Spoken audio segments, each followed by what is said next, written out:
वर्णानामर्थसङ्गानां रसानां छन्दसामपि मङ्गलानां च कर्तारो वन्दे वाणीविनायको। नारायणं नमस्कृत्य नरं चैव नरोत्तमं देवीं सरस्वतीं व्यासं ततो जयमुदीरयेत्।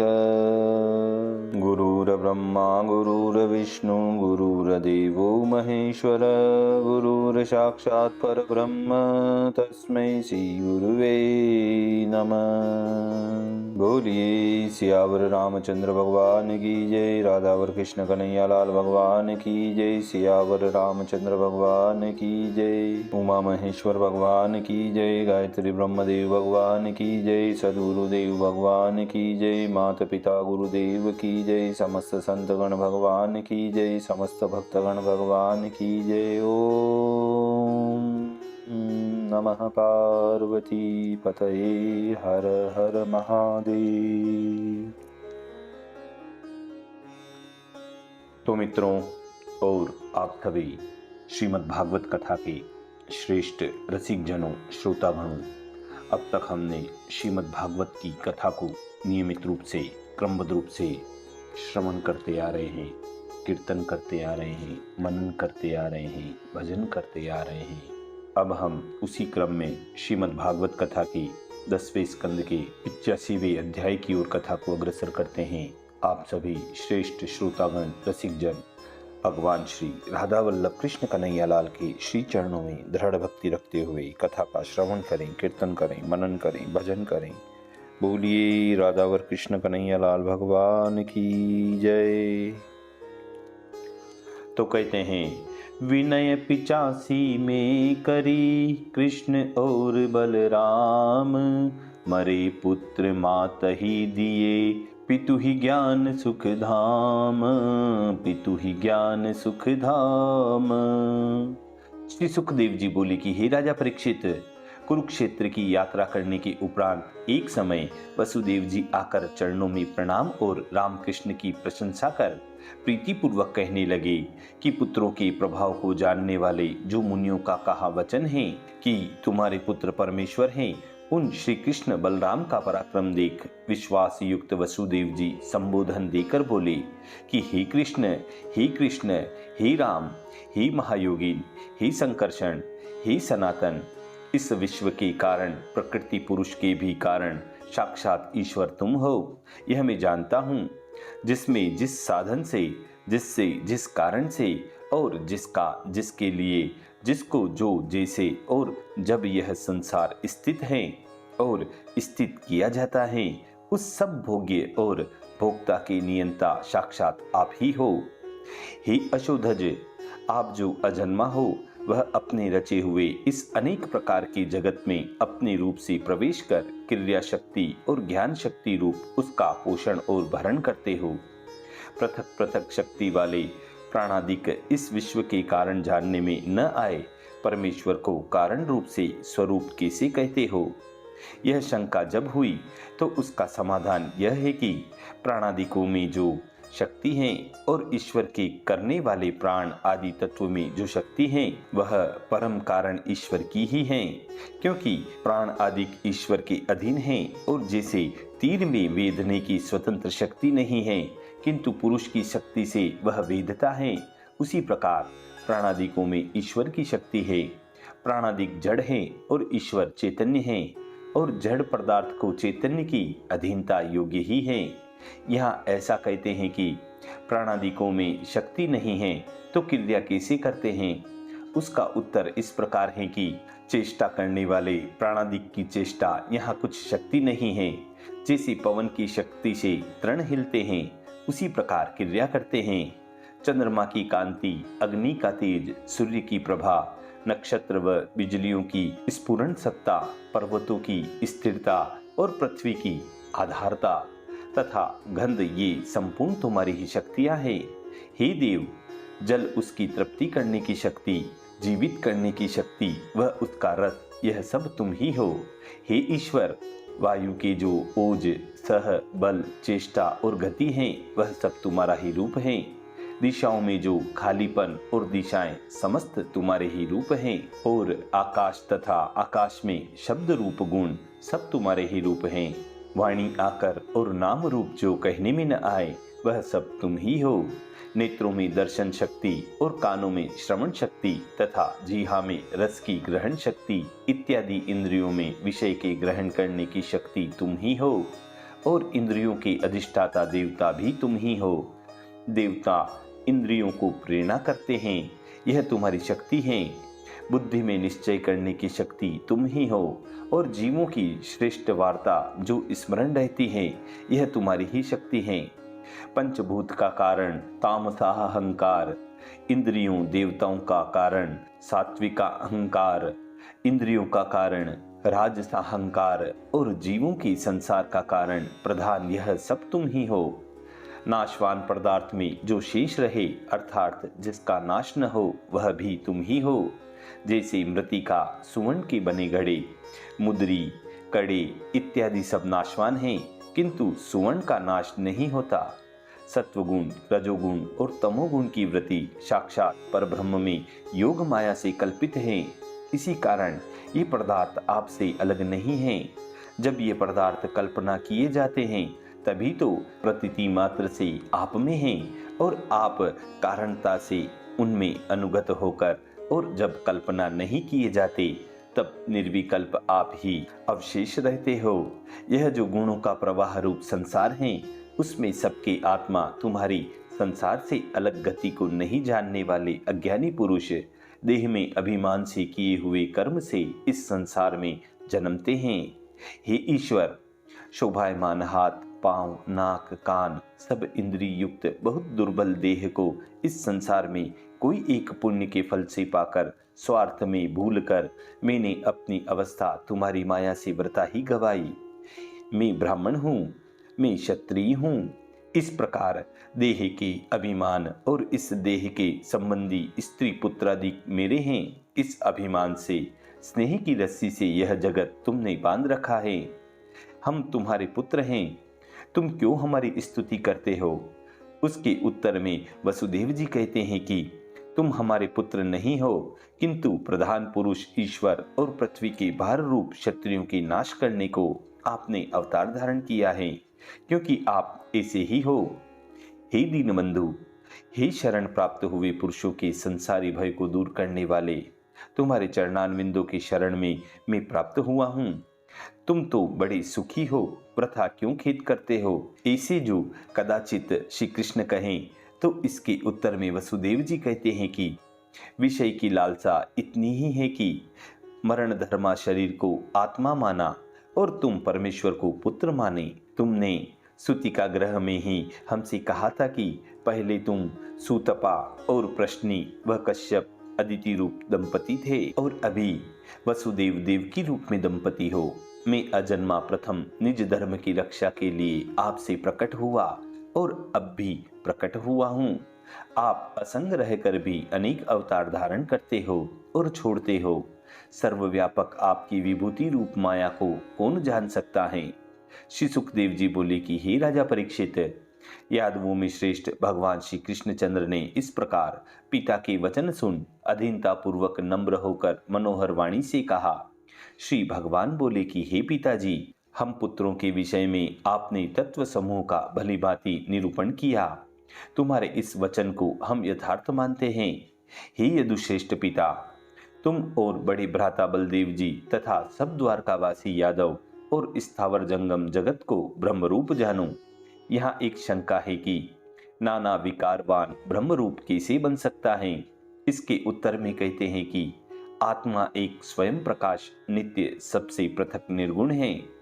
अपने रचे सत्वगुण और तमोगुण से उत्पन्न देह में बहुत प्रकार प्रतीत होता है, फिर जैसी देह है उसमें वैसा ही प्रतीत होता है। जैसे आकाश, पवन, ज्योति, जल, पृथ्वी ये पंचभूत घट पटादि पदार्थों में कहीं प्रकट, कहीं अंतर्ध्यान, कहीं थोड़े, कहीं बहुत प्रतीत होते हैं, ऐसे ही एक आत्मा ब्रह्म रूप अनेक रूप से प्रतीत होता है। श्री सुखदेव जी बोले कि हे नृपोत्तम परीक्षित, इस प्रकार भगवान श्री कृष्णचंद्र का वचन सुनकर भेदभाव त्याग प्रसन्न मन होकर वसुदेव जी चुप हो गए।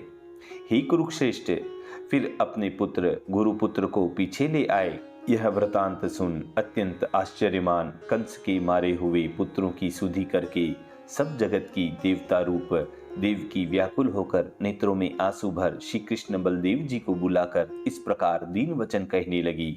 माता देवकी बोली कि हे राम, हे राम, हे कृष्ण, हे अप्रमेय आत्मन, हे योगेश्वरों के ईश्वर, आप विश्व के रचने वाले ब्रह्मादिकों के ईश्वर और आदि पुरुष हो। तुमको मैं जानती हूँ। काल से सत्वगुण का नाश होने पर शस्त्र की मर्यादा त्यागने वाले पृथ्वी पर भार रूप राजाओं का नाश करने के लिए तुम मेरे यहाँ आकर प्रकट हुए हो। हे सबके कारण, हे विश्व की आत्मा, तुम्हारा अंश पुरुष है, उसका अंश माया, उस माया के अंश सत्व रज तम, इन तीनों गुणों के परमाणु मात्र लेश से इस विश्व की उत्पत्ति पालन और प्रलय होती है। ऐसे तुम हो, मैं तुम्हारी शरण आई हूँ। हे योगेश्वर, चिरकाल से मरे हुए पुत्रों को लाने के लिए गुरु ने आज्ञा दी थी। तब तुमने यमराज के लोक में से उन पुत्रों को लाकर गुरु को गुरु दक्षिणा रूप में अर्पण किया। उसी प्रकार मेरी कामना भी पूर्ण करो, अर्थात कंस के मारे हुए पुत्रों को मैं यहाँ देखना चाहती हूँ। श्री सुखदेव जी बोले कि हे भरत वंशोत्पन्न परीक्षित, जब माता देवकी ने इस प्रकार भगवान से कहा, तब रामकृष्ण योग माया का आशय ले सूतल लोक में गए। वहां दैत्यराज बलि ने विश्व की आत्मा देवता अपने इष्ट देव और कृष्ण बलदेव को सूतल लोक में आया देखकर और उनके दर्शन से आनंदित होकर परिपूर्ण अंतःकरण से परिवार सहित शीघ्र ही उठकर उन भगवान को नमस्कार किया और प्रीति सहित आसन लाकर उन महात्माओं को आसन पर बिठाया। फिर चरण पखार ब्रह्म पर्यंत जगत को पावन करने वाले जल दैत्य राजा बलि ने और उसके परिवार ने अपने मस्तक पर चढ़ाया। उत्तम वस्त्र आभूषण लेपन तांबूल दीप अमृत से भोजन आदि अनेक वैभव से उन भगवान की पूजा की और अपना तन मन धन कुटुंब सब कुछ अर्पण कर दिया। हे नृप, राजा बलि भगवान के चरणारविंदों को बारंबार मस्तक पर धरकर प्रेम से द्रवीभूत होकर बुद्धि से आनंद के आंसू नेत्रों में भरे पुलकित शरीर होकर इस प्रकार कहने लगे।